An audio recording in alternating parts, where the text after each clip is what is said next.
오늘 구역데이 날입니다. 오늘 또 하나님 주시는 또 귀한 모임이 있을 텐데요. 짧게 우리가 골로새서 3장 16절, 17절 말씀으로 공동체의 중심은 무엇이 되어야 하는가를 함께 잠시 나누도록 하겠습니다. 어, 우리 교회에도 이제 좀 작은 과일이나 농사를 짓는 분들이 계신데 예전에 이제 부족한 노동력이나 아니면 농번기 때 일손이 많이 필요하게 되었을 때를 대비해서 우리가 서로 이 노동력을 주고받는 그런 제도들이 있었어요. 예를 들어 이 집 가서 내가 도와주고 저 집 가서 도와주는 1대1의 교환 방식인 품앗이가 있고 한 마을이나 촌락 단위에서 이걸 좀 더 체계적으로 해서 오늘은 저 집에 우리가 한 번에 우 가서 도와주고 내일은 저 집에 가서 우 도와주는 이런 두레와 같은 방식도 있었습니다. 핵심은 이와 같은 방식들을 통해서 우리가 깨닫게 되는 건 사람은 혼자 살 수 없다라는 거죠. 공동체를 이루고 서로가 서로에게 잇대고 서로가 서로에게 의지가 되어주고 의지를 하면서 살아갈 수밖에 없다라는 것입니다. 즉 사람은 홀로 살 수 없는 공동체를 이루는 단체를 이루는 동물이거든요.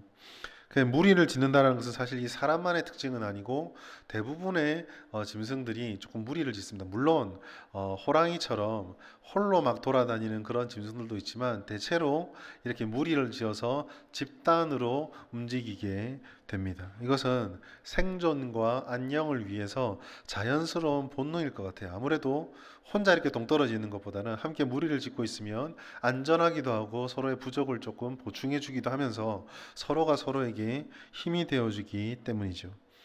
우리가 신앙생활을 할 때 신앙생활은 크게 두 영역으로 나눌 수가 있습니다. 하나는 나 개인이 하나님과 어떤 관계를 맺으며 하나님 안에서 어떻게 변화되어져 가는가. 이게 하나가 있고요. 근데 하나님께서는 이렇게 부르심을 통해서 개인을 세워주셨지만 한 개인만을 세운 것이 아니라 그렇게 주님을 고백하는 제자들과 성도들을 함께 부르셔서 공동체로 모이게 하셨습니다. 그게 이제 우리가 신약에서는 에클레시아, 교회라고 하는 곳의 탄생이고 기원인데요. 하나님을 믿는 성도들이 한 공동체를 이룬다고 했을 때 그러면 그 밖에서도 세상에서도 무리를 짓고 모이는 모임들이 있고 교회 안에서도 그런 모임이 있다고 했을 때에 교회가 어떠한 가치들은 중심으로 놓치지 말아야 할 것인가를 우리는 고민해 보아야 합니다. 사실 뭐 위로가 됐던 식도락이 됐던 어떤 다른 목적이 있던 세상의 모든 단체들도 모이기만 하면 거기에는 목적이 있거든요. 기대하는 바가 있습니다. 중심을 차지하는 생각들이 있어요. 그러면 교회는 어떠한 공동체를 지향해야 되고 교회 공동체를 강하게 묶어주는 그런 고리가 되는 원천은 도대체 무엇인 것인가? 사도 바울은 오늘 골로새서 말씀을 통해서 여러 가지 이야기를 해주지만 그 중에 한 가지를 우리들에게 분명하게 말씀해 줍니다. 사실 이 골로새 교회는 바울에게는 되게 독특한 교회예요. 이 골로새서가 독특한 이유는 그 안에 담겨 있는 가르침이 그 이전에 어떤 말씀에도 등장하지 않았던 독특한 가르침이기 때문이 아닙니다. 골로새 교회는 사도 바울이 가본 적이 없는 교회예요.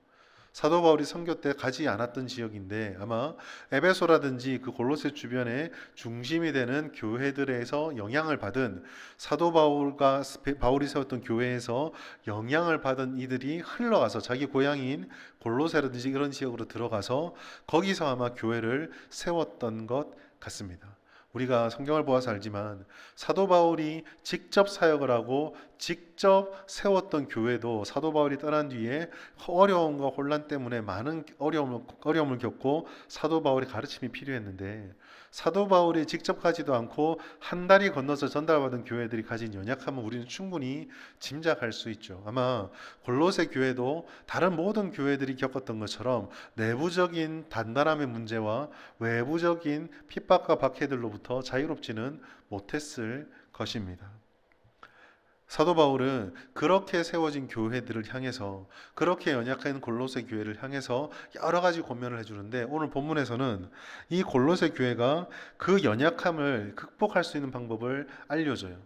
사도 바울이 중요한 것인가? 그렇지는 않습니다. 우리가 되게 익숙한 것 중에 하나인데 무엇인가 강력한 힘, 어떤 강력한 한 사람, 어떤 강력한 어떤 조건들이 갖추어지면 공동체가 든든해질 수 있다. 혹은 모임이나 우리의 조직이 단단해질 수 있다라고 생각하는데요. 우리가 이 사도 바울이 신약 시대에 많은 교회들을 세우고 많은 말씀을 전했기 때문에 이 사도 바울이라는 사람을 제외할 수는 없고 무시할 수는 없어요. 그런데 역으로 우리는 이런 질문을 던져 보아야 합니다. 하나님께서 사도 바울을 사용한 것은 맞지만 신약 성경이 형성되어지고 신약 교회가 세워지는데 사도 바울이 꼭 있어야만 했을까? 입니다. 사도 바울이 고린도 교회 핵심 요소일까요? 사도 바울이 신약 시대 사도행전 기록의 핵심 요소일까요? 고린도 교회 사도 바울이 하나님의 역사에 빼서는 안 되는 이 사람만이어만 하는 절대 조건이었을까요? 만약 그렇다면 사도 바울이 골로새 교회에 쓰는 이 편지들은 전부 무의미한 것이 됩니다. 왜냐하면 그는 가지 않았으니까요.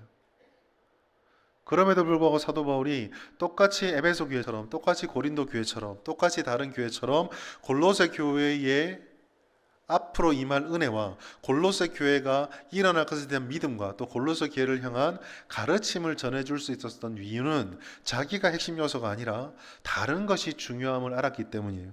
그것이 뭔가? 오늘 이 골로새서 이제 3장의 끝부분은 종반으로 치달아가는 부분인데 그 공동체를 향한 말씀 중에서 오늘 본문에서는 그리스도의 말씀에 대해서 강조를 하고 있습니다. 사도 바울은 어떤 교회든지 어떤 모임이든지 그리스도인이 모이는 모임은 그것이 어떠한 방향으로 어떤 목적으로 가든 그 중심에는 흔들리지 않은 견고한 추, 즉 그리스도 말씀, 하나님의 복음과 하나님의 말씀의 추가 흔들려서는 안 된다라고 말씀하는 거예요. 여러분 우리가 구역 모임을 하거나 할 때 말씀을 많이 나누죠. 오늘도 아마 구역 모임을 할 때 여러분들에게 나눔지가 나갈 때 그 나눔지의 중간에 질문 4개 정도는 하나님이 주셨던 말씀, 오늘 나누었던 말씀을 중심으로 질문이 되어 있을 것입니다. 우리가 함께 서로의 삶을 나누고 서로 교제하고 서로의 정을 나누고 사랑을 나누는데 굳이 말씀까지 필요할까? 솔직한 말로 말씀을 드려서 그저 즐거움과 서로를 이해하고 서로의 친밀도를 높이는 데는 굳이 하나님의 말씀이 없어도 됩니다. 구역 모임을 할 때 굳이 성경 나눔을 해도 되는 거는 꼭 그 성경 나눔이 빠지면은 구역 모임은 붕괴된다거나 와해된다거나 극단적으로 말씀하고 싶지는 않아요. 그런데 역으로 그럼에도 불구하고 우리가 개모임이나 단순한 먹자놀이 그런 먹자개가 아니기 때문에 기독교인 공동체와 구역에는 반드시 말씀이 필요해요. 왜 그렇습니까? 이건 오늘 오전에 나누었던 설교 말씀과도 일정 부분 연결이 돼요. 여러분, 욥이 자기 아내로부터 위로를 얻지 못하고 자기 친구로부터 위로를 얻지 못했을 때 욥의 삶을 통해 우리가 깨달을 수 있는 것은 욥도 그렇거니와 사람은 누구나 다 완전하지가 못하다라는 거죠. 우리는 위로할 수 있습니다. 그러나 우리의 위로는 완전하지 않아요. 우리는 위로를 사람들로부터 받을 수 있습니다. 그러나 우리의 위로는 사람을 통해 받는 위로는 완전하지 않아요. 이 내가 위로가 되어줄 수 있고 나를 누군가 위로해 준다고 할 때 그 모든 것들이 가장 아름답고 완전하게 구성되어지고 그것이 우리의 수많은 불안 요소들에도 불구하고 하나로 뭉쳐질 수 있고 또 뭉치기 위해서 결심할 수 있는 그 중심에는 우리가 얼마나 오래 만났느냐, 우리가 얼마나 진심이 되느냐가 아니라 하나님의 말씀을 통해 역사하시는 성령의 만져주심이 반드시 필요합니다. 사도 바울이 없어도 골로새 교회를 향해서 사도 바울이 믿음으로 권면하고 강조할 수 있었던 이유는 사도 바울이 핵심이 아니라 나를 통해서 교회를 세우시겠다고 뜻하신 하나님께서 교회의 주인이시기 때문에 그래요. 그래서 사도 바울은 다른 누구도 아니라 다른 어떤 사람의 가르침도 아니라 너희가 누군가가 나를 통해 전해받은 나를 통해 전달된 그 하나님의 말씀들을 들은 누군가가 너희들에게 그 말씀을 가지고 가서 교회를 세웠다면 너희들이 돌아올 것은 그 누군가도 아니고 심지어 바울이 나도 아니고 너희들을 교회로 세워주었던 하나님의 말씀의 충만함으로 돌아가야 한다라고 말씀하고 있는 것입니다. 16절 보시면 그리스도의 말씀이 너희 속에 풍성히 거하게 하라라고 말씀을 합니다. 교회 공동체 핵심 가치는요, 하나님의 말씀에 있습니다. 하나님의 말씀과 복음이 중심이 되는 거죠. 물론 이것은 우리가 가지고 있는 인간적인 모든 요소를 다 빼라. 성도들은 모이면 무조건 말씀만 읽고 기도하고 예배 끝나면 엉뚱한 얘기하지 뭐 흩어져라. 그 얘기를 하는 게 아니에요. 하나님께서는 예배를 받으시고 말씀도 주시지만 우리가 함께 나누고자 하는 정을 주는 사람의 마음도 주셨고 우리가 누릴 수 있는 그 조건들도 다 하나님이 주신 거예요. 그러니까 우리는 그걸 누릴 수 있습니다. 즐길 수가 있습니다. 그러나 인간적인 요소는 절대로 신이 아닌 우리에게 완전히 채워줄 수 없는 것이기 때문에 무엇을 하든지 교회는 그 중심에 하나님의 말씀이 자리 잡고 있어야 해요. 형식적일지도 모릅니다. 형식적으로 보일지라도 주님의 그 형식적인 것 같은 말씀 한 절이 성령을 통해서 우리의 강권적으로 역사하면 우리가 의도하고 기대하지 않았던 놀라운 역사가 그 속에서 일어나게 되는 거예요. 우리의 이런 불완전함과 한계 때문에 우리는 더 하나님의 말씀을 사모하게 됩니다. 오히려 우리가 이 교회에서 구역으로서 다양한 교회 안에 소그룹을 만들 때 오히려 우리는 이 부분 때문에 더 감사할 수 있게 되는 거예요. 이런 것들이 배제되어 있는 세상적인 모임들이 단단하게 보일 때는 한없이 단단했다가 조금만 수틀어지면 언제 그랬냐는 듯이 와해되는 것을 보잖아요. 연결고리가 너무 박약합니다. 즐거움, 기쁨, 나하고 뜻이 맞는 사람, 내하고 생각이 통하는 사람, 언제까지요? 언제까지 우리가 즐거울 수 있을까요? 언제까지 나와 뜻이 통할까요? 언제까지 나랑 똑같은 목적을 가질 수 있을까요? 그러나 교회에서 하나님의 성도들의 모임은 그 안에 있는 구성원들의 생활이 바뀌고 그 안에 있는 사람들의 고민이 바뀌고 그 안에 있는 사람들의 현실이 바뀌어도 끝까지 하나님을 의지할 때 하나님이 중심이 되기 때문에 유지해 갈 수 있고 또 발전해 갈 수 있고 은혜를 나눌 수 있게 되는 거예요. 저분의 삶이 어떤지 내가 다 알 수 없고 그분에게 정말 필요한 위로를 다 할 수 없고 심지어 어떨 때는 나는 정말 위로한다고 한마디 한 건데 그게 돌고 돌아서 생각지도 않은 상처의 칼날이 되기도 하고 이런 연약함들이 우리에게 있음에도 불구하고 그런 우리를 사랑해 주셔서 우리를 은혜로 묶어주셨던 하나님의 그 말씀의 중심이 굳건히 서져 있을 때 우리가 하나님의 도구가 되어 서로를 더 품어내고 서로를 더 하나님 안에서 아름답게 세워갈 수 있는 거예요. 우리는 오뚜기를 기억해야 합니다. 오뚜기는 아무리 잘 만들어졌다 하더라도 그 밑에 추가 잘못되어 있으면요 그냥 넘어지는 거예요. 그렇지만 곧 쓰러질 것만 같아 보였는데도 추만 견고하면 다시 제자리로 서거든요.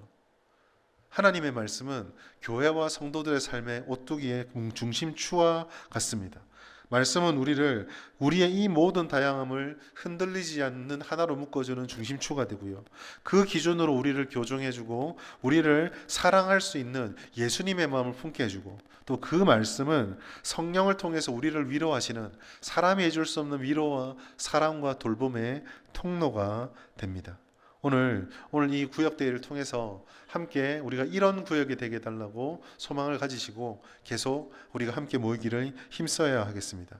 말씀과 찬양과 기도가 있는 하나님의 은혜로 우리가 서로를 존중하고 하나님의 은혜로 우리가 주님을 함께 찬양하는 예배 공동체 그리고 하나님의 말씀으로 서로를 위로하고 지탱해주고 세워주는 말씀의 관계, 기도의 동역자가 됩시다. 그러기 위해서 먼저 내 개인의 영역에서 하나님의 말씀이 깨달아지고 중심이 되어야 해요. 더하여서 그 중심이 나만의 것이 아니라 우리 공동체 안에 우리 소그룹 안에 가득 넘쳐서 우리가 항상 기도하는 것처럼 말씀의 생명력, 이 복음의 생명력, 예수의 생명과 천국의 복음 그 말씀이 우리를 살리고 또 우리를 가르치고 우리를 고치는 그런 소그룹이 되도록 기도해야 되겠습니다. 주님의 말씀은 우리가 기대하고 알고 있는 것보다 더 크고 놀라운 능력이 있습니다. 그 능력이 우리 구역 모임을 통해서 사람이 하는 것으로 비교할 수 없는 놀라운 은혜로 풍성하게 열매 맺어서 우리 모든 구역들이 하나님의 은혜와 사랑을 나누고 또 오늘 있을 이후에 있을 구역 모임을 통해서 주님이 주시는 위로와 교훈과 사랑과 기쁨이 넘치는 그런 시간 되시기를 예수님의 이름으로 축복합니다.